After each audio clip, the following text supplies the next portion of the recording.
As-tu déjà entendu parler de Jésus? Comment est-ce qu'il vint sur terre? Et par son grand amour, nous a guéris et a pris sur lui nos maladies. Comme le monde était dans les liens de Satan et sa malice, Jésus a guéri les malades et il est encore le même aujourd'hui. Il est encore le même aujourd'hui. Il est encore le même aujourd'hui. Il est encore le même aujourd'hui. Oui.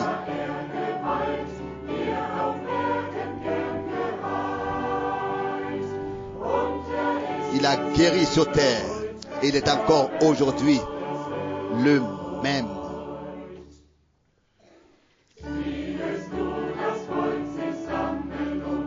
Vois comment le peuple se rassemble autour de ce saint homme. Comment est-ce qu'ils apportent leurs malades?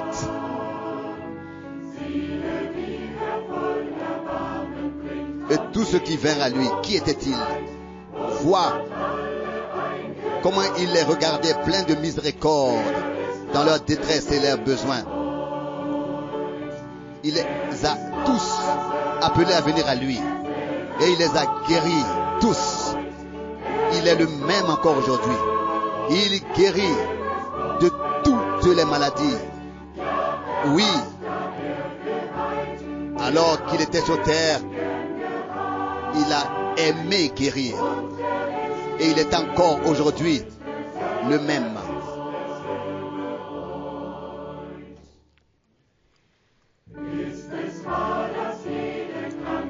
Est-ce vrai que Jésus guérit tous les malades qui viennent à lui, tout souci, toute douleur, et il se repose en paix? Oui, mon frère, apporte-lui tous tes soucis dans la foi en tout temps. Il changera tout par sa grâce, car il est le même encore aujourd'hui. Il est encore le même aujourd'hui. Il est encore le même aujourd'hui. Oui. Alors qu'il marchait sur cette terre, il a aimé guérir. Et il est le même encore aujourd'hui.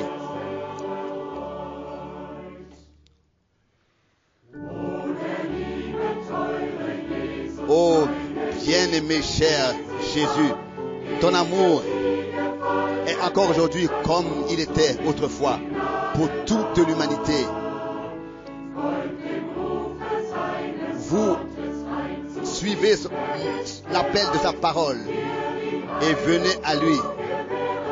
Il est prêt encore aujourd'hui à vous guérir de toutes vos maladies. Il est encore le même. Il est encore le même. Il est encore le même. Il est encore le même. Il est encore le même. Alors qu'il était sur terre, il a aimé guérir.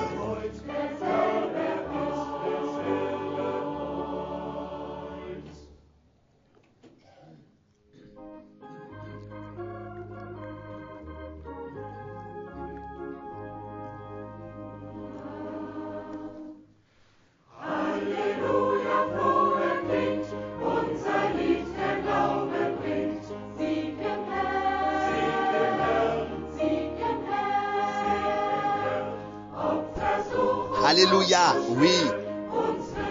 Ce cantique résonne avec joie.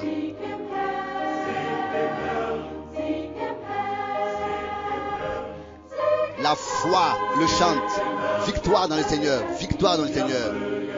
Même si la tentation et l'épreuve est grande et difficile, victoire dans le Seigneur, victoire dans le Seigneur.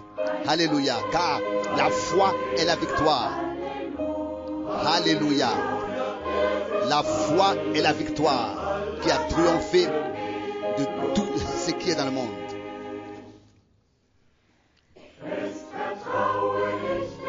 Je fais fermement confiance au Seigneur et à sa parole. Je m'y tiens Victoire dans le Seigneur. Victoire dans le Seigneur. La paix remplit maintenant mon cœur. La joie au lieu de la douleur du péché. Victoire dans le Seigneur. Victoire dans le Seigneur. Victoire dans le Seigneur. Pleine victoire. Alléluia. Je suis libéré car ma foi est la victoire. Gloire et honneur. Alléluia. Jésus est mien et je suis à lui.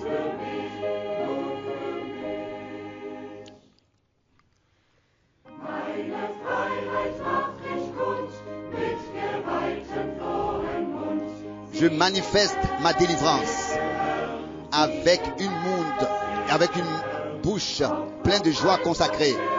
Victoire dans le Seigneur, victoire dans le Seigneur.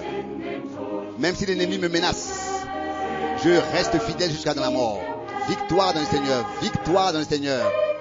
Victoire dans le Seigneur, oui. Pleine victoire, totale victoire. Alléluia. Je suis délivré car ma foi est la victoire. Louange et gloire et adoration.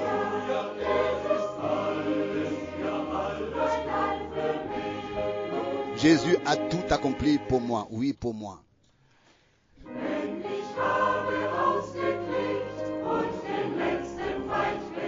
Quand j'aurai vaincu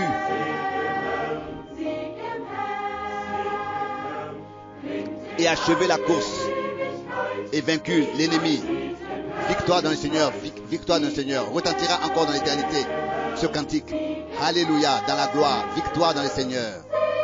Victoire dans le Seigneur. Oui, pleine victoire. Alléluia, je suis libre car ma foi est la victoire. Gloire et honneur. Et alléluia. Il a tout accompli pour moi, oui pour moi.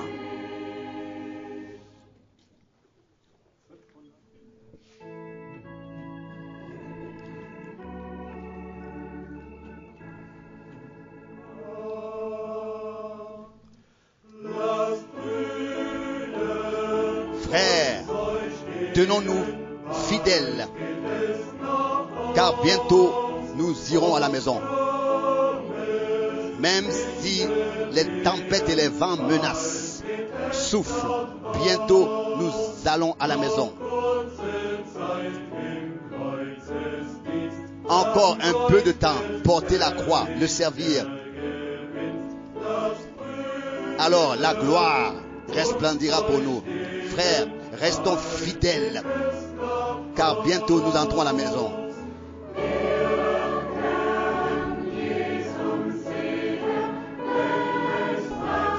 Alors nous verrons Jésus. Nous verrons Jésus. Nous rentrerons à la maison. Alors nous voulons être fidèles, frères, car bientôt nous entrons à la maison. Oh frères, même dans les douleurs, bientôt nous irons à la maison. Encore un peu de temps. Soyons fidèles et demeurons fidèles dans la bataille. Bientôt nous irons à la maison. Encore un peu de temps. Donc persévérez, tenez ferme. Encore un peu de temps. Servez humiliablement le Seigneur. Frères, demeurons fidèles, car bientôt nous irons à la maison. Nous verrons Jésus. En allant à la maison, nous voulons être fidèles, frères, car bientôt nous irons à la maison.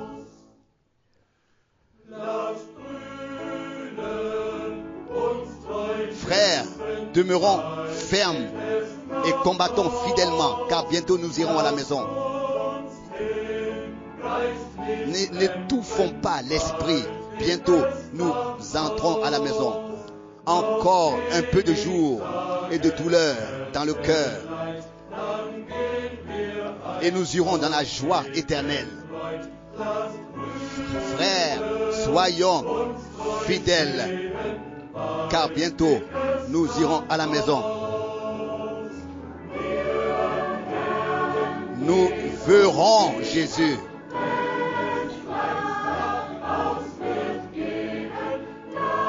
Nous irons à la maison.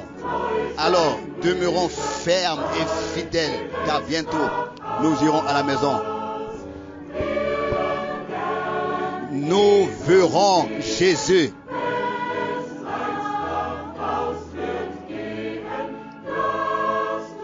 Nous irons à la maison. Demeurons fidèles, frères, car bientôt nous irons à la maison.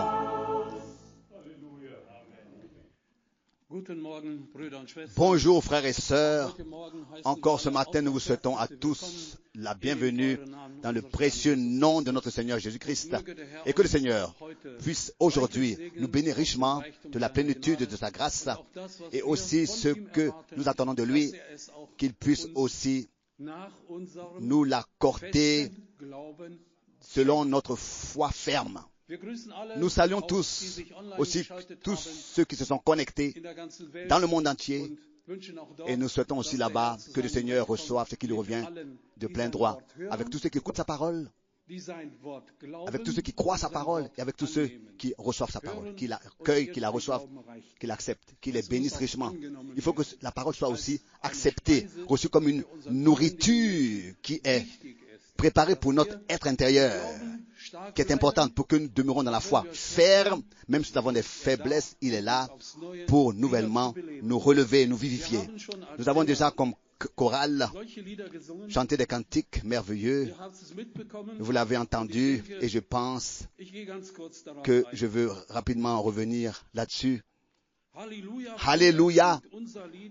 Notre cantique retentit avec joie. La foi chante. Victoire dans le Seigneur. Victoire dans le Seigneur. La foi apporte la victoire dans le Seigneur. Même si les attaques soient fortes et que l'ennemi veut nous tenter, mais il nous sera accordé encore plus de force. Victoire d'un Seigneur, victoire d'un Seigneur. Et nous croyons qu'à la croix de Golgotha, il a accompli la victoire pour nous. Alors qu'il a dit, c'est accompli.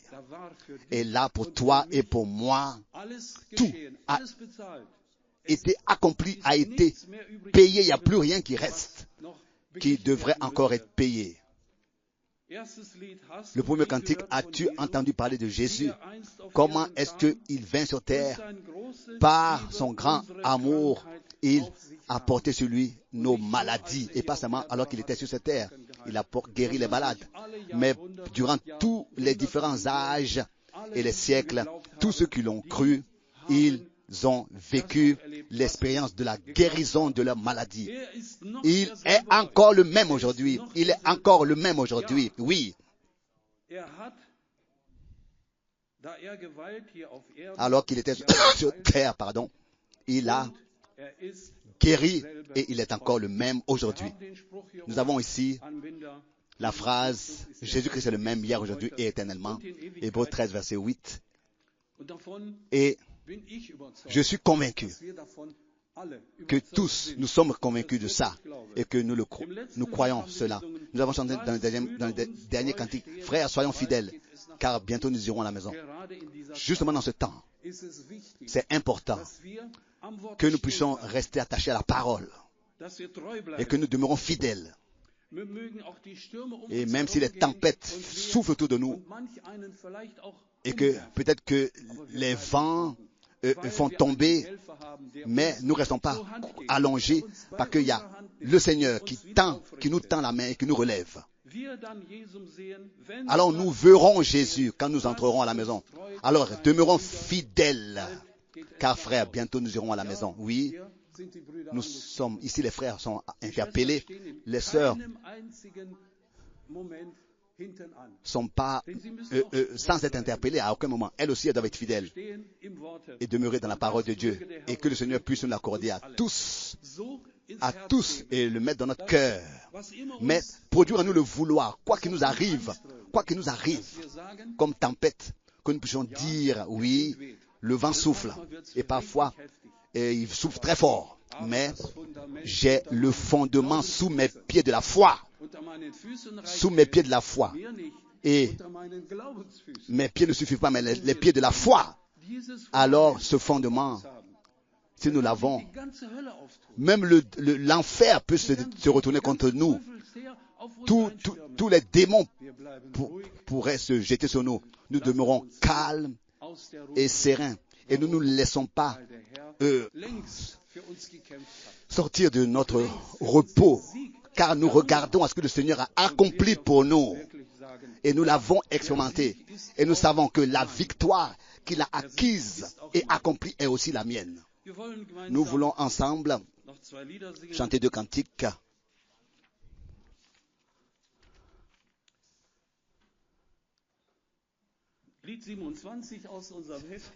Cantique numéro 27. 27. Est-ce vrai que Jésus mourut pour moi et expia mes fautes? Vers 27. À la croix. Numéro 27. Mon Sauveur mourut à la croix à cause de mes péchés. Oh, son sang a coulé pour moi et je suis sanctifié. À la croix, oh, j'ai trouvé la lumière et le fardeau de mon cœur fut tombé. C'était là par la foi que j'ai reçu la vue. Maintenant je suis heureux chaque jour. Étant affranchi du péché, je vis pour la justice, car mon Sauveur m'a racheté par son sacrifice. À la croix, où j'ai trouvé la lumière, et le fardeau de mon cœur fut tombé.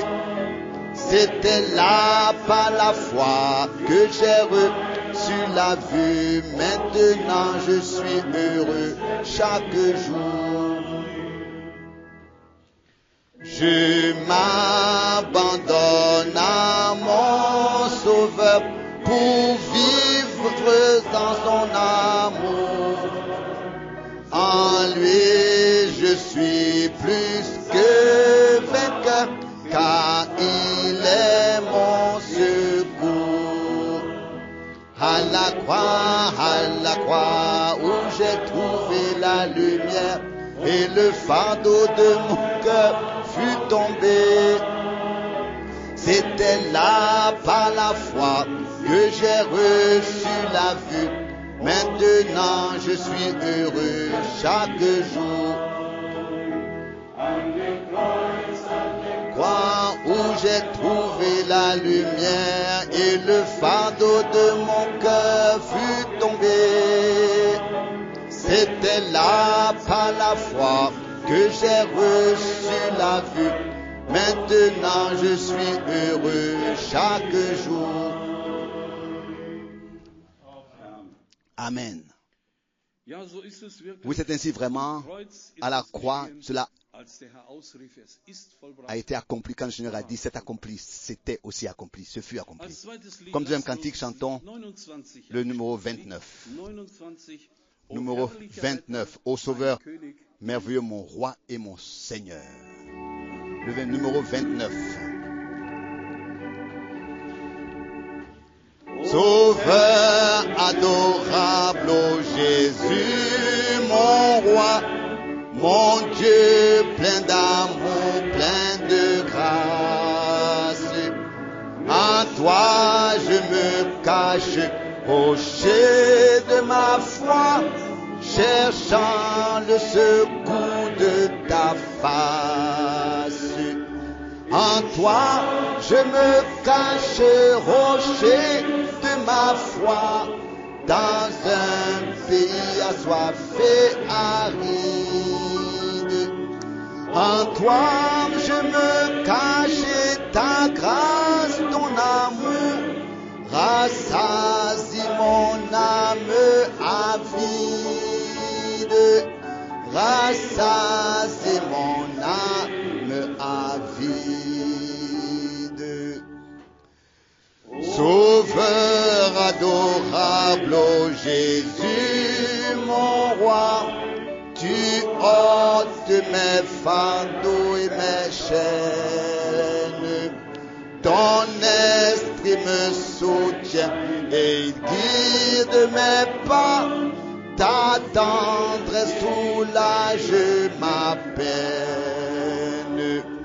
En toi je me cache, rocher de ma foi, dans un pays assoiffé et aride.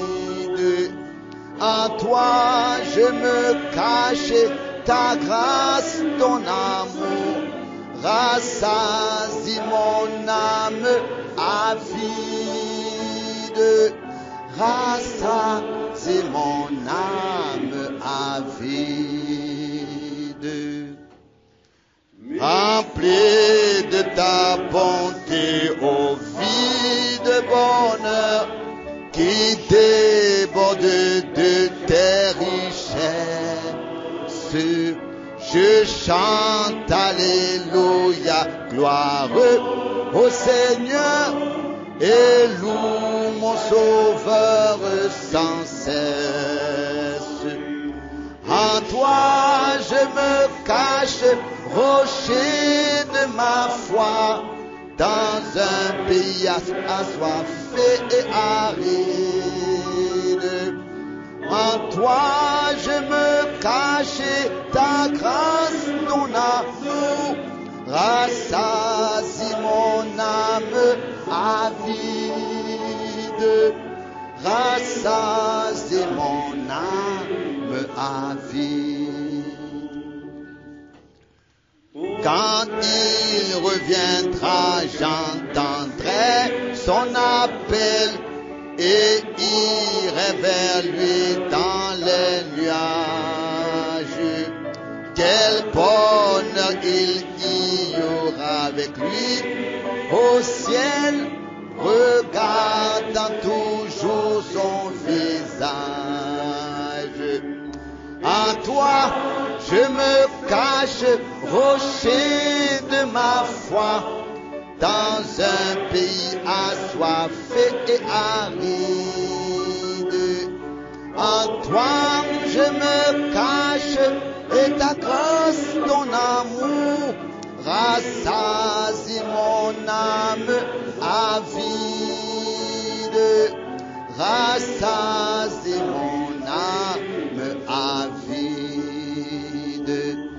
En toi je me cache, rocher de ma foi, dans un pays assoiffé et aride.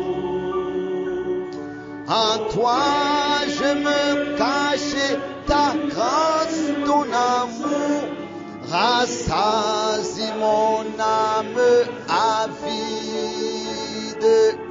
Rassasie mon âme avide. Merci.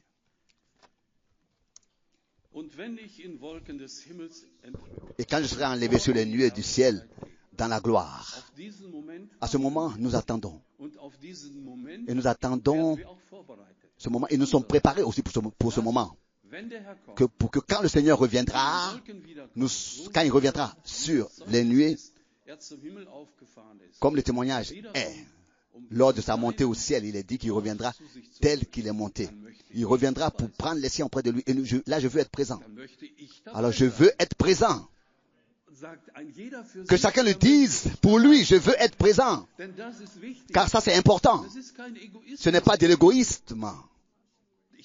Je sais, nous voulons tous être présents. Mais d'abord moi. Et ensuite, toujours encore vous tous. Et quand cela arrivera, ce sera glorieux. Nous ne savons pas comment. Nous avons seulement les témoignages que cela arrivera comme ça et nous restons attachés à cela. Tout ce que nous avons entendu jusqu'à maintenant, aussi les cantiques que nous avons chantés, à l'ombre du rocher. Même quand dans le désert, le soleil brûle, à l'ombre du rocher, là, il y a du rafraîchissement et de l'eau. Et nous pouvons vraiment venir et dire, oui, tu es le puits, la source de ma vie. C'est lui, notre Seigneur lui-même. La parole que nous avons entendue, à laquelle nous restons attachés, comme l'avons chanté dans le cantique, nous voulons rester attachés à sa parole. D'abord, avant que je l'oublie, beaucoup de salutations nous ont été remises de frères et sœurs qui croient la parole, qui croient le message et qui sont avec nous et marchent le chemin avec nous. Nous avons reçu de différents pays des salutations et ce serait difficile de citer tous les noms, mais ils sont liés avec nous.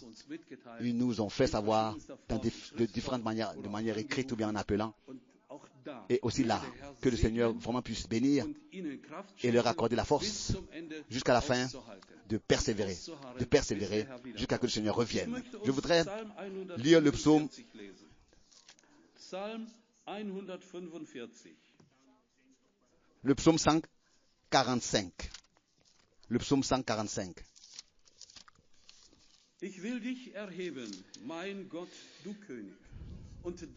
Je t'exalterai, ô mon Dieu, mon roi, et je louerai ton nom à toujours et éternellement.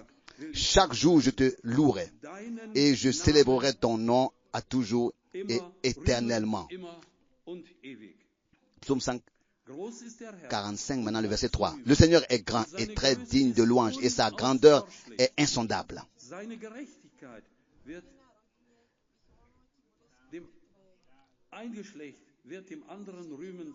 Que chaque génération célèbre ses œuvres et publie tes hauts faits. Je dirai la splendeur glorieuse de ta majesté. Je chanterai tes merveilles. On parlera de ta puissance redoutable. Et je raconterai ta grandeur. Qu'on proclame le souvenir de ton immense bonté et qu'on célèbre ta justice.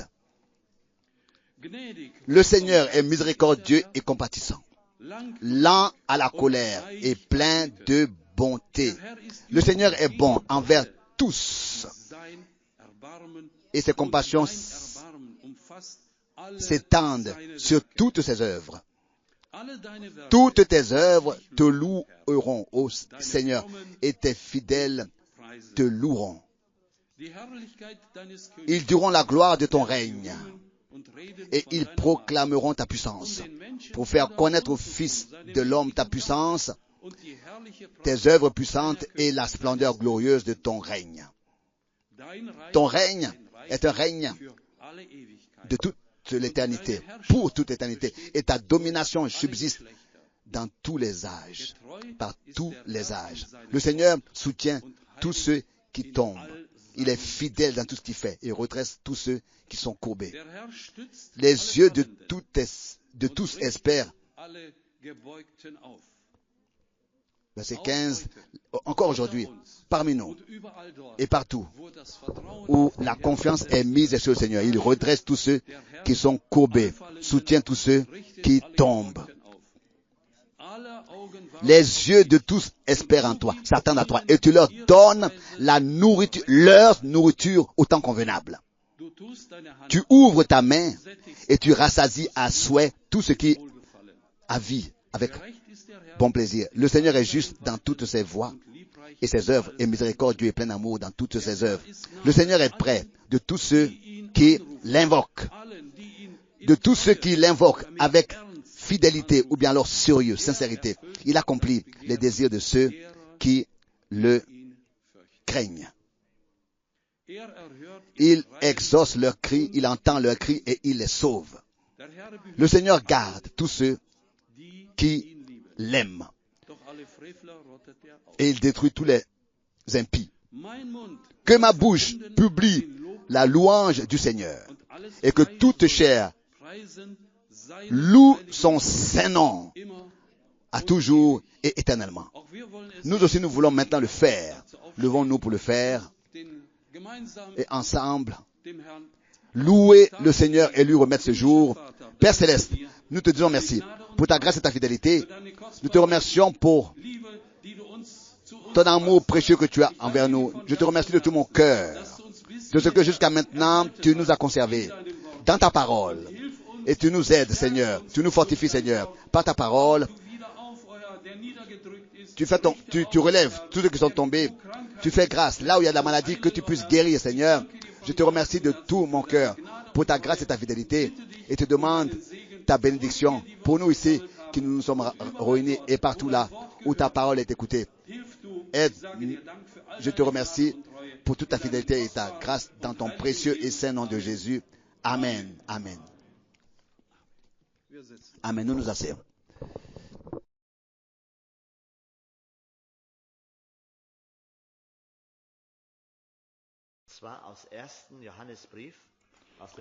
Nous lisons une parole tirée de la première épître de Jean, chapitre 5, verset 13. 1 Jean 5, verset 13.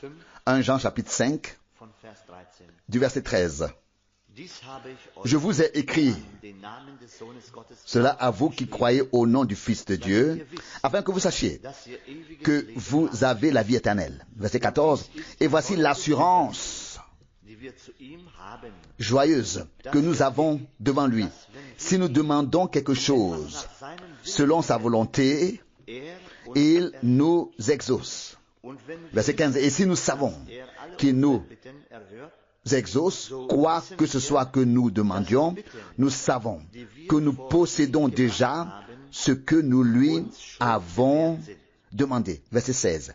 Si quelqu'un voit son frère commettre un péché qui ne mène pas à la mort, qu'il prie et Dieu lui donnera la vie à ceux qui ne pêchent pas pour la mort. Il y a un péché qui mène à la mort. Ce n'est pas pour celui-là que je dis de prier. Verset 17. Toute injustice est péché, mais il est un péché qui ne mène pas à la mort. Verset 18, nous savons que quiconque est engendré de Dieu ne pêche pas. Mais celui qui est engendré de Dieu se garde lui-même et le malin ne le touche pas. Verset 19. Nous savons que nous sommes de Dieu et que le monde entier est sous la puissance du malin. Verset 20. Or, nous savons aussi que le Fils de Dieu est venu et nous a donné l'intelligence pour connaître le véritable. Et nous sommes dans le véritable en son Fils Jésus-Christ. C'est lui qui est le Dieu véritable et la vie éternelle. Petits enfants, gardez-vous des idoles. Verset 21. Jusqu'ici, c'est cette sainte et précieuse parole de Dieu. Nous nous levons pour la prière. Nous te remercions pour ta fidélité, Seigneur, de nous permettre d'être à nouveau réunis ici devant toi, Seigneur. Nous te remercions pour ta sainte et précieuse parole. Nous sommes si heureux d'avoir ta parole, de pouvoir puiser sans cesse dans ta parole une force nouvelle et une vie nouvelle, Seigneur. Nous sommes si heureux. Seigneur, bénis-nous ce soir. Bénis avec nous tout ton peuple là. Seigneur, bénis tout le monde. Seigneur mon Dieu, bénis aussi les requêtes. Tu les connais toutes. Tu connais aussi la détresse, Seigneur. Nous ne savons pas quoi te dire, mais regarde vers nous. Tu connais, Seigneur, le cœur de ceux qui ont écrit. Oh Dieu, rien ne t'est caché, Seigneur. Regarde-les tous avec miséricorde, Seigneur, et accorde-leur l'aide dont ils ont besoin. En particulier, sœur Pirsic, Seigneur. Relève-les, Seigneur. Guéris-les, Seigneur. Dieu fidèle. Nous ne pouvons que venir à toi, Seigneur, et tout te remettre entre tes mains et te supplier de ta miséricorde. Accepte, Seigneur, notre reconnaissance et notre adoration et aide ton peuple à te louer et à te rendre gloire. Alléluia, Seigneur. Reste avec nous tout au long de cette réunion. Au nom de Jésus. Amen. Amen. Amen. Nous nous asseyons. Peut-être chanterons-nous encore quelques refrains ensemble. Je suis si heureux, Seigneur, d'être à toi. Je suis si heureux, Seigneur, d'être à toi. Je peux m'appartenir par grâce. Tu m'as libéré de mes péchés et m'as rendu pur. Je suis si heureux, Seigneur, d'être à toi. Frère Franck, plus près de la maison, plus près de la maison, plus près de la maison. Bientôt, le travail sera terminé. Alors je me reposerai à la maison. Plus près de la maison. Plus près de la maison. Bientôt, l'œuvre sera terminée. Alors je me reposerai à la maison.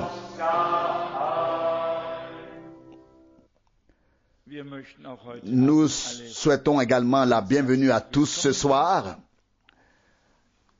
Nous sommes très heureux de pouvoir croire ce que nous lisons dans les Saintes Écritures. Et nous l'avons entendu maintes et maintes fois de la bouche de frère Branham. L'incrédulité est à l'origine de toute chose, derrière laquelle se cache l'ennemi. L'incrédulité et la méfiance envers Dieu et sa parole. Et l'ennemi est à l'œuvre depuis le jardin d'Éden pour semer le doute et l'incrédulité envers la parole de Dieu dans le cœur des hommes. Et tous ceux qui l'ont écouté ont chuté. Mais Dieu avait des hommes et les a placés sur terre qui n'écoutent pas l'ennemi et ses interprétations, qui ne contiennent rien d'autre que de l'incrédulité, rien d'autre que des doutes, rien d'autre que des si et des mais. Dieu a des hommes sur terre qui n'écoutent pas ce que l'ennemi a à offrir, mais qui croient la parole de Dieu telle qu'elle est écrite. Il y a des gens qui se sont penchés sur la Bible, qui ont essayé de la comprendre et qui sont tombés dans l'incrédulité parce qu'ils ne sont pas allés vers les paroles de la révélation divine avec la foi et un cœur ouvert, mais avec une réflexion intellectuelle. Et puis, ils ont lu dans un évangile que les deux qui avaient été crucifiés avec le Christ l'avaient blasphémé, et dans un autre, ils ont lu que l'un l'avait blasphémé et que l'autre l'avait invoqué. Et aussitôt, ils ont dit, comment cela peut-il être la parole de Dieu? Mais celui qui a l'Esprit de Dieu voit clairement l'histoire. Au début, tous deux n'ont pas compris de quoi il s'agissait et ont dit quelque chose qui n'était pas correct. Ça, c'est Matthieu 27, verset 44. Et puis l'un s'est frappé la poitrine et a dit dans Luc 23, 39 à 43, « Seigneur, aie pitié de moi, qui suis un pécheur. » L'un des évangélistes rapporte la première partie, l'autre la seconde, et les deux sont vrais et constituent la pure vérité. Les choses sont aussi simples que cela quand on les prend telles qu'elles sont et que l'Esprit de Dieu vient à notre aide et dit, il en a été ainsi, dites-le aux hommes afin qu'ils sachent comment cela s'est passé. Mais les théologiens se cassent la tête et se perdent eux-mêmes dans la parole de Dieu et tout ce qu'ils font. Mais remerciez soit le Seigneur pour les hommes qui peuvent croire de tout leur cœur. Celui qui cherche de telles choses dans la Bible les trouvera. Des contradictions d'après lui, mais celui qui cherche Dieu trouvera Dieu. Et à celui à qui il se révèle, il est aidé une fois pour toutes. Il sait où il en est, il sait où il en est, et si l'on trouve dans la Bible quelque chose que l'on ne peut pas classer pour le moment, l'Esprit de Dieu nous donnera le moment où nous le pourrons. J'ai d'ailleurs ici un article tiré d'un de nos hebdomadaires. Je ne vais pas vous lire le titre, il s'agit de la nouvelle traduction de la Bible à laquelle ont travaillé 17 ecclésiastiques protestants et 7 ecclésiastiques catholiques. Et ce qui est écrit ici oblige même le commentateur de notre magazine profane ou du magazine profane à donner son avis. Il est écrit, c'est une Bible jetable.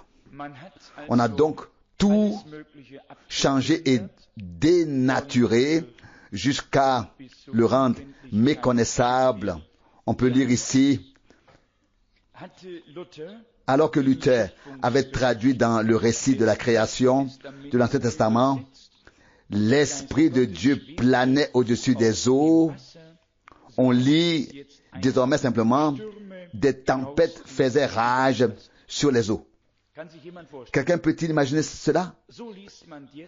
C'est ce qu'on lit maintenant dans la Nouvelle Bible, à laquelle ont travaillé des ecclésiastiques de la RDA et de RFA. Donc des ecclésiastiques de RDA et de RFA, d'Autriche et de Suisse. Il a pris ici quelques exemples et on le droit de faire cela, mais c'est presque un blasphème. Mais c'est maintenant dans la Nouvelle Bible.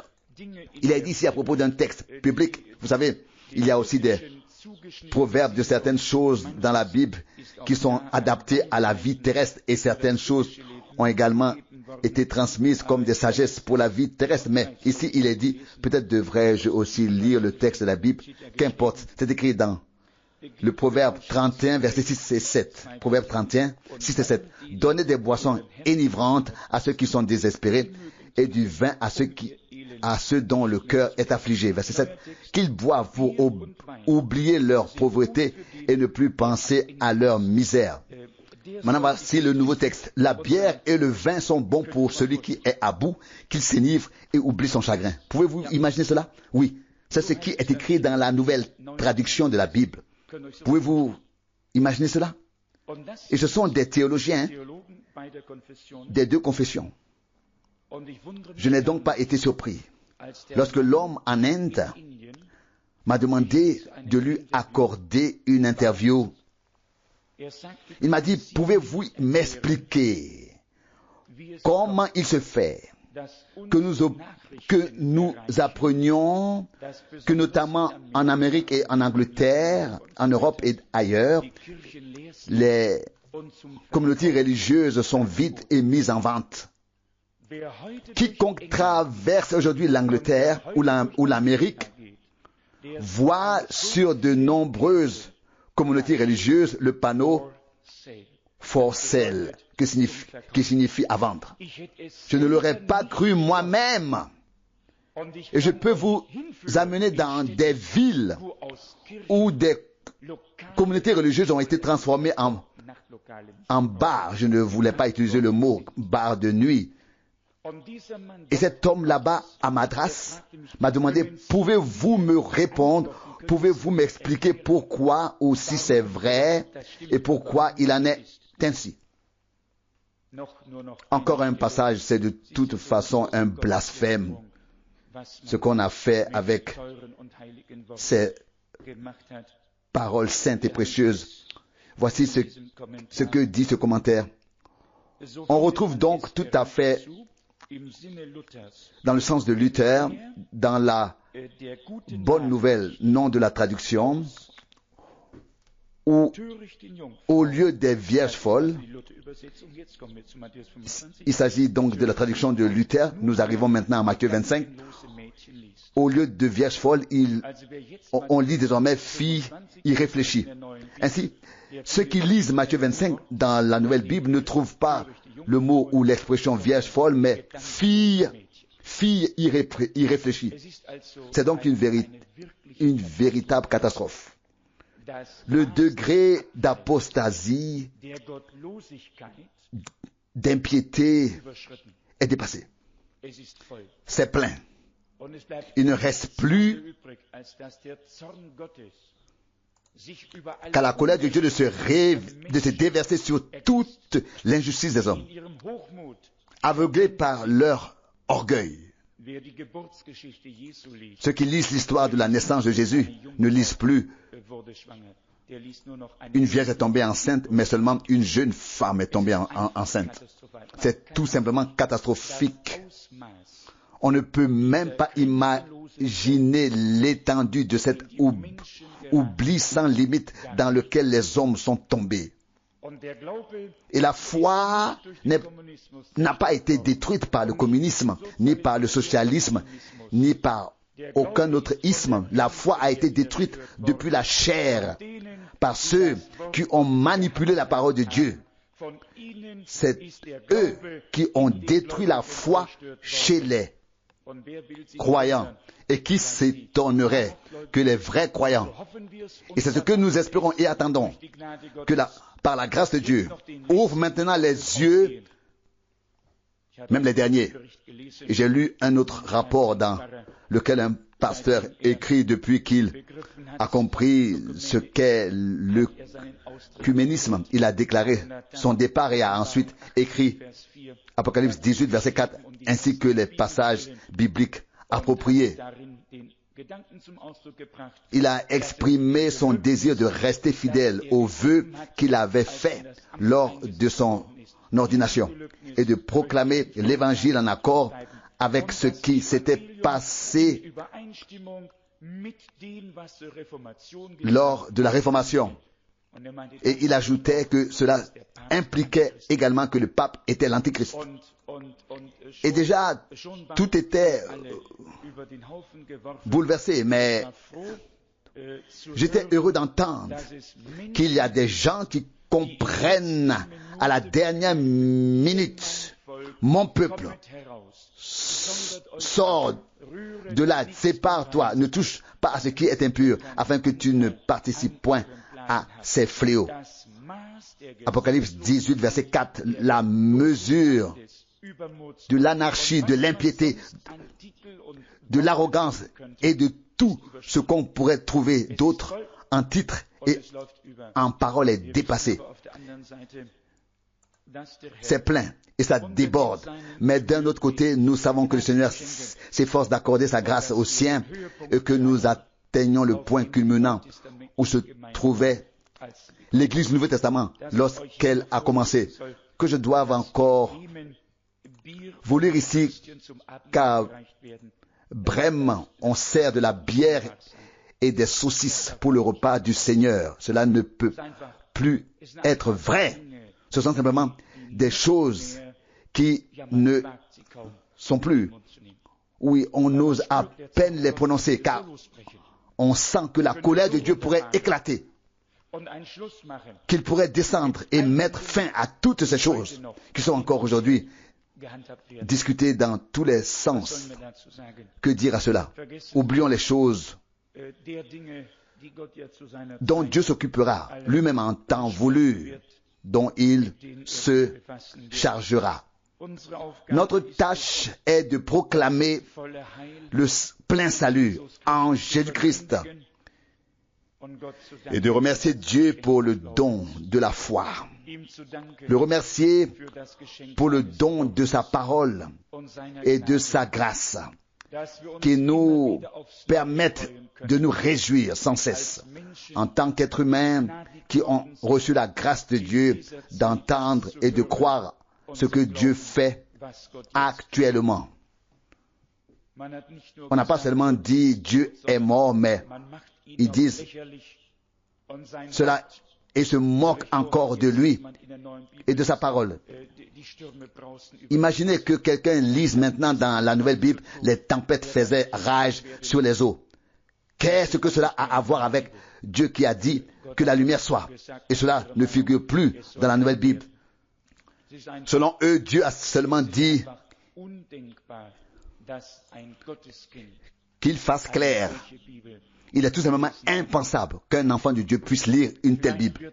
Peut-être sera-t-il utile de mettre une Bible de côté en réserve. Qui sait, un jour on dira peut-être lisez cette Bible-ci afin que vous soyez tous instruits de la même manière et mettez vos autres Bibles à côté. On ne sait pas ce qui va arriver, mais une chose est sûre, même si on nous enlève la Bible, La parole de Dieu est écrite dans nos cœurs ici. Elle est écrite avec la plume du Saint-Esprit. Si cela devait arriver, il faudrait nous retirer le cœur par une opération pour atteindre la parole de Dieu, car elle est à l'intérieur et nous en sommes infiniment reconnaissants à Dieu. N'est-ce pas un cadeau, chers frères et sœurs, chers amis, un cadeau de Dieu dans ce temps? On a sapé et sapé les fondements bibliques jusqu'à ce que tout s'écroule. Mais le Seigneur a un reste. Il a un peuple élu, un sacerdoce royal. Il a des hommes qui marchent dans ses voies, qui font sa volonté, qui peuvent croire en sa parole de tout leur cœur et de toute leur âme. C'est tout simplement merveilleux que Dieu nous ait donné dans ce temps où nous vivons la compréhension, la vue d'ensemble de tout son plan de salut, afin que nous sachions, même la grande apostasie devait venir, l'homme pécheur, l'homme impie devait être révélé, l'anarchie et l'impiété devaient prendre le dessus. Nous l'avons lu dans l'Évangile selon Matthieu 24, verset 12, l'amour se refroidira chez beaucoup, ainsi de suite. Mais il y en a quelques-uns, il y a le reste, en qui le premier amour revient, le premier feu de Dieu, la ferveur, le zèle et la parole du Seigneur, qui est devenu pour nous une lumière éclatante. Comme le dit Pierre dans 2 Pierre chapitre 1, verset 19, vous faites bien de prêter attention à la parole prophétique comme à une lumière brillante qui brille dans un lieu obscur. Si le prophète a dit, les ténèbres couvrent la terre et l'obscurité recouvre les peuples, Ésaïe 60, verset 2, alors nous voyons que c'est ainsi. Mais au-dessus de toi, la lumière se lèvera. Et ainsi, nous pourrions passer du prophète Ésaïe, chapitre 60, à 2 Corinthiens, chapitre 4, si je ne me trompe pas, ou Paul, si je ne me trompe, où Paul écrit que nous voyons la lumière de Dieu sur la face de Jésus-Christ, de Corinthiens 4, verset 6. Nous pouvons passer à 1 Thessaloniciens 5, où Paul dit, au verset 4, vous n'êtes pas dans les ténèbres pour que ce jour vous surprenne, car vous êtes devenus des enfants de la lumière, portez donc les armes de la lumière. Et ainsi de suite. C'est tout simplement merveilleux de voir tout cela, de le suivre, de l'accueillir en nous. À cela s'ajoute l'œuvre de Dieu parmi nous. Et cela me fait penser à la parole du Seigneur dans le chapitre 1, verset 8, des Actes des Apôtres, chapitre 1, verset 8, et aussi dans Ésaïe 43, verset 10 environ, où Dieu disait déjà dans l'Ancien Testament, Ésaïe 43, verset 10, vous êtes mes témoins, Jacob, et tu es mon serviteur, que j'ai élu, que j'ai choisi. Et dans le Nouveau Testament, il dit à ses disciples, Actes des Apôtres 1, verset 8, vous êtes mes témoins. Qu'est-ce qu'un témoin? Un témoin n'est pas quelqu'un qui entend ce que les autres ont dit. Un témoin était présent lorsque quelque chose s'est produit. Et ainsi, dès le début, le Seigneur a eu des hommes qui étaient présents. Que ce soit dans l'Ancien ou dans le Nouveau Testament, il avait des témoins de sa gloire, des témoins qui ont vu ses miracles, des témoins qui ont été témoins de ses actes. Et il en va de même dans le Nouveau Testament. Vous êtes mes témoins. Il n'a pas seulement établi des ministères, des fonctions, des tâches et des dons dans l'Église, mais il a dit dans Acte 1, verset 8, restez à Jérusalem jusqu'à ce que vous soyez revêtus de la puissance d'en haut, et vous serez mes témoins. Là où la puissance d'en haut, la puissance du Saint-Esprit peut se manifester dans l'Église du Dieu vivant, là, c'est là qu'on peut témoigner ce que Dieu fait, ce qu'il dit, ce qu'il accomplit, de la manière dont il se révèle, il se manifeste. Lorsque nous lisons dans le livre des Actes, chapitre 1, que le Seigneur Jésus, après sa résurrection, a prouvé à ses disciples qu'il était vivant par de nombreux signes, nous savons ce que cela signifie. Ils l'ont vu, ils l'ont entendu. Acte 1, verset 3. Et si les gens qui ne croyaient pas avaient voulu objecter et dire, mais qui l'a vu? On aurait pu rassembler les disciples.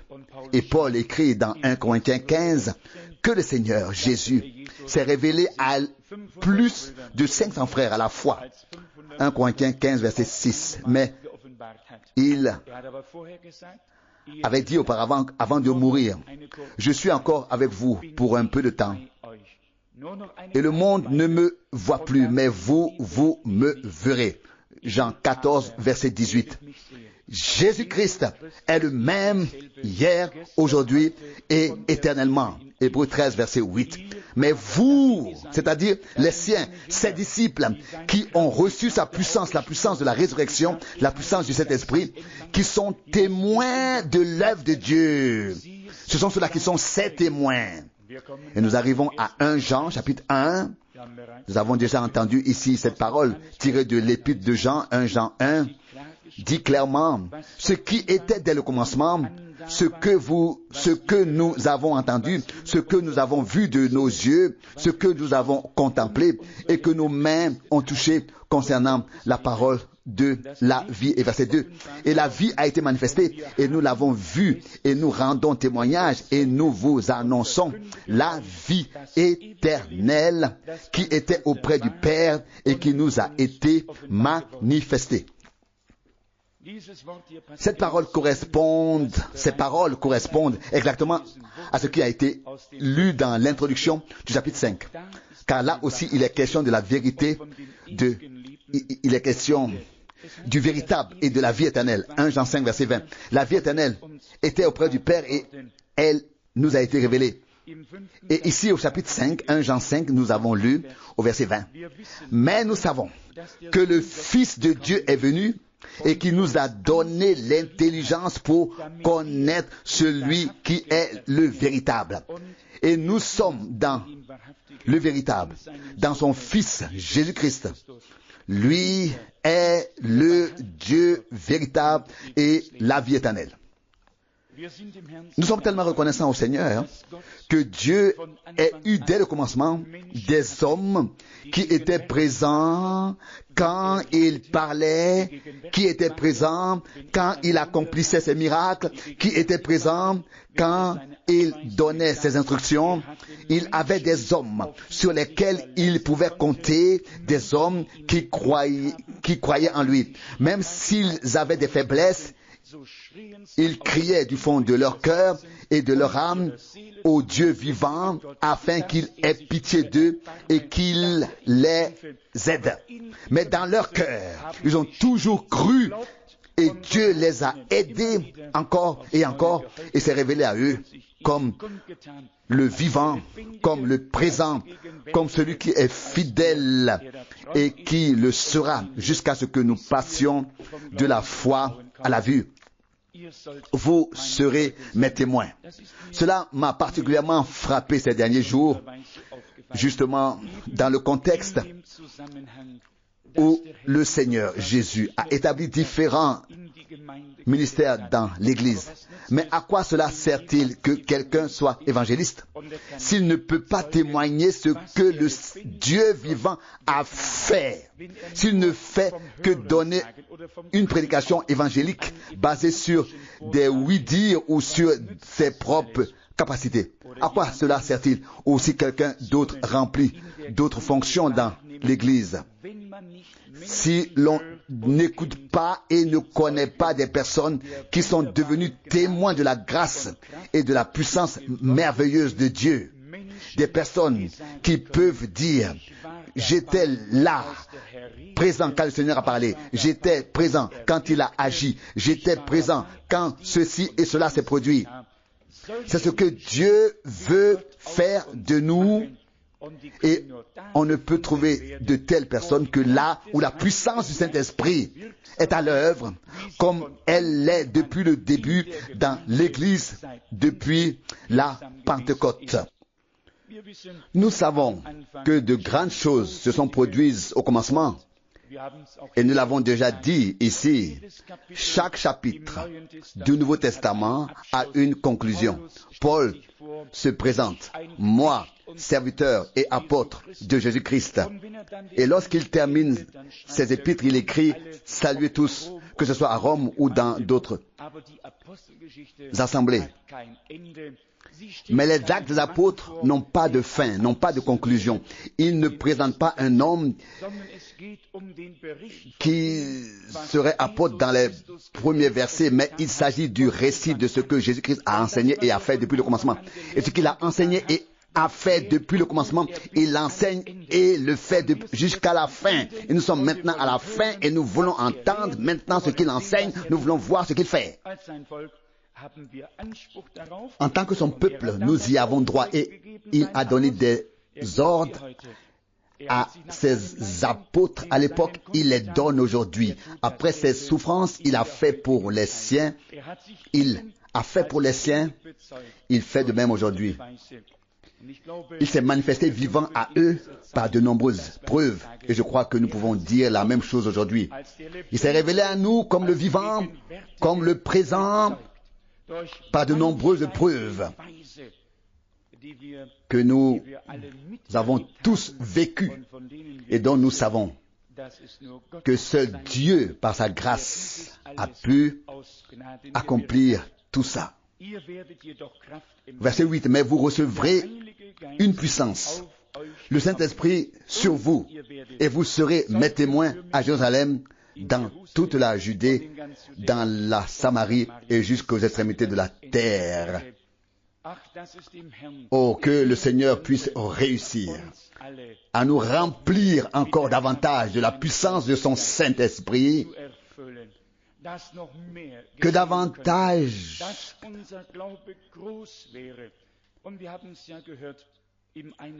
de grandes choses puissent se produire, que notre foi soit grande. Et nous l'avons entendu dans l'introduction, si nous prions selon la volonté de Dieu, nous serons exaucés et Dieu nous donnera ce que nous lui demandons. Je ne sais pas si vous avez des requêtes particulières à présenter à Dieu. Il y a des gens qui ont chaque jour une nouvelle requête. Ils sont comme des enfants à Noël. Ils peuvent presque écrire une liste et exprimer tous leurs souhaits, puis les présenter au Seigneur afin qu'il les exauce. C'est peut-être une bonne façon de faire, je ne sais pas. Personnellement, j'ai eu très peu de choses concrètes dans ma vie que j'aurais remises entre les mains du Seigneur. Je prie simplement, ô Dieu, conduis-moi dans ma vie, fais ce qu'il te plaît, prends-moi à ton service, je suis à toi. Je n'ai pas de liste de souhaits à remplir avec je ne sais combien de choses que je désire, mais simplement, Seigneur, me voici, prends-moi et aide-moi à suivre ton chemin, à reconnaître ta parole, à faire ta volonté. C'est une prière qui plaît à Dieu. Je n'ai pas besoin de me soucier de savoir s'il l'exaucera ou non. Je sais qu'il l'exaucera, car elle est priée et implorée dans sa volonté. Mais si quelqu'un prie pour des choses dont il doute lui-même, alors sa prière n'a aucune force. Une prière ne peut révéler la puissance divine que si tout doute est écarté. Et si nous ne savons pas si ce que nous prions est conforme à la volonté de Dieu, nous devrions même attendre jusqu'à ce que nous le sachions. Ce que nous demandons est conforme à la volonté de Dieu, afin que nous ne parlions pas simplement à Dieu sans croire qu'il le fera, mais que lorsque nous parlons à Dieu, nous puissions le faire avec une foi totale. Et nous ne pouvons le faire que si nous lui présentons des demandes que nous pouvons lui adresser à partir de sa parole. Et alors nous savons qu'il nous exaucera et nous accordera ce que nous lui demandons par grâce. Ici est écrit, 1 Jean 5, 17. Toute injustice est un péché. Oui, combien d'injustices peuvent nous arriver? On ne le sait peut-être pas toujours. On pense à des négligences graves, au mal qu'on fait à quelqu'un. Parfois, ce sont de petites choses dont nous ne nous rendons peut-être pas compte, dont nous ne sommes pas conscients. Je crois que c'est un psalmiste qui dit, même qui prie dans Psaume 19, verset 13, « Oh Dieu, pardonne-moi mes fautes cachées. » Parfois, les choses sont cachées. Nous ne le voyons pas, mais Dieu les connaît. Et l'Écriture sainte dit dans Jean 15, verset 2, « Tout sarment qui demeure en lui est purifié afin qu'il porte plus de fruits. » Et il les purifie aussi. Et cela se trouve également dans la lettre de Jean 1, Jean 3, verset 3. Si nous avons cette espérance en lui, nous nous purifions nous-mêmes. C'est la parole que je veux lire ici. Dans 1 Jean, chapitre 3, verset 2, il est écrit, nous savons cependant que, 1 Jean 3, verset 2, nous savons cependant que lorsque cette révélation aura lieu, nous serons semblables à lui, car nous le verrons tel qu'il est. Et maintenant, le verset 3. Et quiconque a cette espérance en lui se purifie comme lui-même est pur. Nous l'avons déjà exprimé dans les chœurs et nous l'exprimons dans les prières. En tant qu'être humain, nous n'en sommes pas capables, mais nous mettons notre espérance en lui, le Dieu Tout-Puissant. Et nous savons qu'il nous a déjà purifiés par la puissance de son sang. Il nous a consacrés par la puissance du Saint-Esprit pour être des vases qui servent à sa gloire afin de manifester sa puissance et sa majesté, afin d'être présent pour qu'il puisse parler, pour qu'il puisse agir et pour que nous soyons témoins de ce qu'il a dit et fait. Mais pour cela, il est toujours nécessaire qu'il puisse descendre parmi nous par la puissance du Saint-Esprit. Cela ne peut se faire que si nous lui accordons une foi totale. Et j'espère que chacun d'entre nous, du premier au dernier, est ouvert à l'œuvre du Saint-Esprit. Oui, avec un cœur tout entier, dévoué, et sait que le Seigneur, dans sa miséricorde, garde ici les yeux ouverts sur nous, veille sur nous et a promis de prendre lui-même la responsabilité sur nous. Tous ceux qui ont été témoins de l'œuvre de Dieu en ce lieu depuis des années, ou même avant, ont une confiance totale en ce que Dieu dit par grâce, en ce qu'il a accompli. Il n'y a donc aucune raison de mettre le moindre point d'interrogation d'une manière ou d'une autre, où que ce soit. Au contraire, nous ne pouvons que dire Amen, car nous savons que l'Esprit de Dieu est saint et qu'il a sanctifié les vases qu'il utilise. Il a consacré la langue afin que soit dit ce qui est juste devant lui, ce qu'il dirait lui-même s'il pouvait être présent ici et si nous le voyions en chair et en os. Il s'est donné cette possibilité dans l'Église afin que le ministère puisse se poursuivre. Ce que le Seigneur Jésus a fait sur terre lui-même, lorsqu'il marchait ici, que ce ministère puisse se poursuivre et qu'il le fasse maintenant sur terre à travers l'Église, qui est son corps, la plénitude de celui qui remplit tout en tous. Éphésiens 1, verset 23. Ainsi nous nous réjouissons donc de la parole du Seigneur.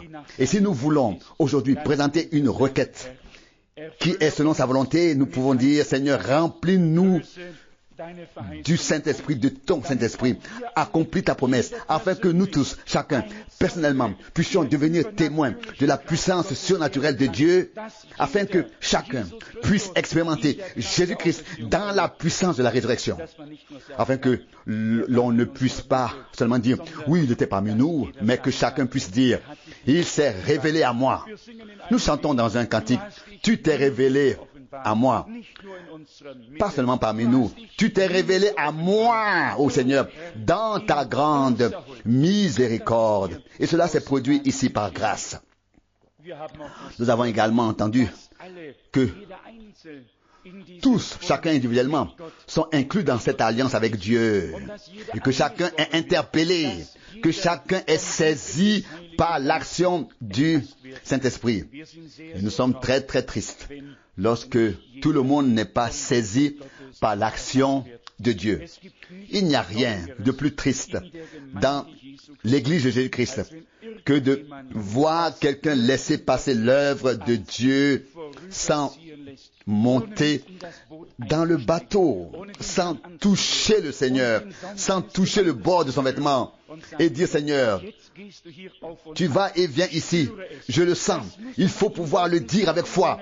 Et alors, quelque chose se passe. Mais si nous nous crispons en nous-mêmes et disons, oui, les autres sont peut-être bénis, mais je ne ressens encore rien, alors nous avons parlé dans l'incrédulité. Et nous n'avons pas honoré le Seigneur.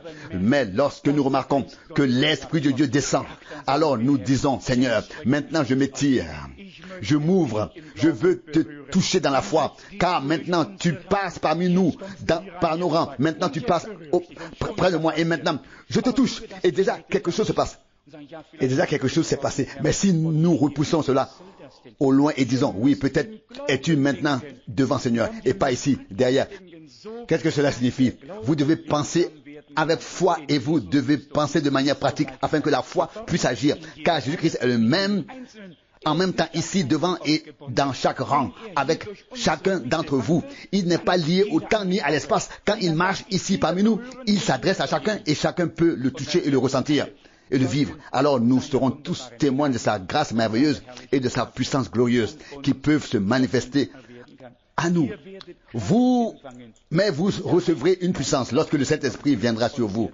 Acte 1, verset 8, et vous serez mes témoins. Tout d'abord, la puissance du Saint-Esprit. Et ce que nous avons vécu ici de manière particulière au cours des dernières semaines et des derniers mois, et aussi de temps à autre au cours des dernières années, n'a été possible que parce que la puissance du Saint-Esprit est descendue et que certains, sous l'onction du Saint-Esprit, ont pu être utilisés pour notre bénédiction à tous. Et nous nous en réjouissons. Par exemple, si quelqu'un se tient près d'une source et puise de l'eau, il se peut qu'un seul puise et que beaucoup boivent. Et ainsi, il se peut que Dieu utilise de temps en temps un récipient et qu'il y ait beaucoup de gens qui boivent et se réjouissent de ce que Dieu fait par grâce. Toutes ces pensées précieuses de sa parole, lui faire confiance, croire en lui, le voir présent dans l'assemblée des saints, l'entendre parler, le voir agir de sorte que l'on sache, Seigneur, c'est moi que tu as désigné. C'est à moi que tu t'es adressé. C'est moi que tu veux combler de ton Saint-Esprit. Je te prends au mot. Je peux être ton témoin. Je veux faire l'expérience de ce que tu fais. Je peux pouvoir témoigner que j'ai vu moi-même et ainsi de suite. Et vous verrez, le Seigneur descendra parmi nous. Ce doit être une prière sincère, pas une prière de reproche. Nous ne pouvons pas faire de reproche à Dieu. Nous pouvons seulement dire, Seigneur, tu as fait cette promesse et nous savons qu'aucune de tes promesses ne peut rester sans effet, sans s'accomplir. Alors, Seigneur, tu l'accompliras par grâce. Il a promis de ressusciter le troisième jour. Il est ressuscité le troisième jour. Il a accompli toutes les promesses qu'il a faites. Il a dit qu'il précéderait les siens en Galilée. Il l'a fait. Il a dit, je reviendrai vers vous. Il est revenu. Il a dit, je vous enverrai le consolateur. Il a envoyé le consolateur. Il a tenu toutes ses promesses. Il est Dieu. Il n'est pas un homme pour mentir. Ce qu'il dit est la vérité. Et nous avons lu. Nous sommes dans le véritable. 1 Jean 5, 20. Savez-vous ce que cela signifie? Si nous sommes dans le véritable, alors tout est véracité, tout est vérité. Il n'y a plus de place pour le doute, pour l'incrédulité ou quoi que ce soit d'autre. Nous sommes dans le véritable, dans son Fils. Et il est, lui le Fils, le Dieu véritable et la vie éternelle. Si nous pouvons comprendre cela aujourd'hui, nous sommes dans le véritable. Et nous serons imprégnés de sa véracité. Tout mensonge et toute tromperie ont disparu de nous. Quelque chose d'authentique, quelque chose de divin est né par grâce. Sa nature nous imprègne Son esprit a pris demeure en nous afin qu'il puisse accomplir ses œuvres à travers nous. Tous, par grâce, puissions-nous avoir le plaisir de devenir des témoins vivants de sa présence vivante en recevant la puissance du Saint-Esprit, témoins de sa présence et en voyant et en entendant les choses telles qu'elles se sont produites au commencement, à l'époque des apôtres. Jésus-Christ s'est déclaré vivant au commencement. Au commencement, il a parlé avec les siens des mystères du royaume de Dieu. Au commencement, il a donné des instructions et des ordres. Il a fait une promesse à la fin et il est le même. Il est le premier et il est le dernier. À cette époque, il a pu dire à ses disciples autrefois, il vous a donné de connaître les mystères du royaume de Dieu. Il avait beaucoup à nous dire. Il nous a pris à part et nous a fait connaître sa volonté et sa parole d'une manière merveilleuse. Que sa sainte bénédiction et sa grâce soient sur nous et que son esprit règne toujours parmi nous. Si nous n'avons rien à apporter et rien à demander, entrons tous dans ce lieu avec cette supplication fervente. Ô Dieu, répands ton esprit sur nous tous. Règne parmi nous, comme tu l'as promis, mon esprit est parmi vous, et que cela soit notre prière. Nous ne voulons pas dire à Dieu ce qu'il doit faire. Il le sait lui-même. Nous voulons seulement dire, Seigneur, répands ton esprit sur nous tous. Règne parmi nous selon ta volonté. Fais ce que tu veux faire. Nous sommes ici pour nous soumettre à toi, pour te croire et te faire confiance. Et alors, par sa grâce, il le fera. Loué soit son merveilleux et glorieux nom. Amen.